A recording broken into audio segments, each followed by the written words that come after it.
We ready? Yeah. It's the Tulsa Bird Dog Club, and we generally run about 15 races, which will be, it's going to be 30 dogs for the day. And, you know, a few people come out here to just watch, and we have a puppy field and the fun hunt going, which used to be a novice for people who weren't quite ready to run the open class, but they wanted to run and get their feet wet, basically. It's a field trial where we extend our hunting season and get our dogs tuned up for our hunting season. We work our dogs on a point system instead of subjective judging. So for the dogs actually got a score on how many birds the dog finds and then retrieves. Like I said, when you come out of the blind, you get your two judges on four-wheelers, and on the start of the brace, it's a 30-minute brace, and you'll kind of style the dogs up, get them ready to go. I mean, but the dogs have done a couple trials, they kind of know the routine. And when you release them, that's what they call the breakaway. What you want to see is a big, hard, basically a race. You want to see a good, big start, see the dog get out there and be real pumped up and just, really ready to cover some real estate. But on the other hand, you also want the dog to handle. You don't want him to run all the way to the end of the field and keep going. So, as you work the dog, he'll be out there working the ground and everything. And when he finds a bird, you'll lock into a point, and you'll basically, that is indicating, okay, point for the judge. You'll hold your hand up, and you'll come in, and the judge will try to position himself somewhere behind the dog, but not right on top of the dog. So when you get the bird up, you'll try to push the bird into a safe shooting zone, because you don't want to swing back toward the judge.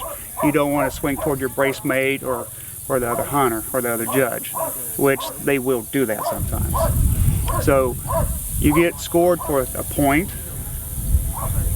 As the bird gets up, you shoot the bird, you'll get scored for a kill. And then when the dog makes a full retrieve, you get so many points for a full retrieve. If the dog makes a partial retrieve, you'll get, say 5 points for that. So, and that's pretty much how that works. And then from there, when the dog comes in, preferably you want the dog to bring it to hand. To get the score for a full retrieve, he's got to bring it within like 2 steps of you. So you want the dog to basically put it in your hand or at your feet. And then you'll just really release the dog and basically go find another bird. If you got a dog that will hunt and will make hunt, get out there and work the field, the minimal training is hear and whoa. Really, I mean, it's like a professional trainer who says, if you can whoa that dog and you can call that dog to me, you can hunt him. Because I mean, basically that's what you build on from, handling a dog is whoa and hear. I enjoy doing it. It lets me work with the dogs. It lets me develop as a trainer. It also lets me understand dogs better because it lets me see several dogs, their personalities, their traits.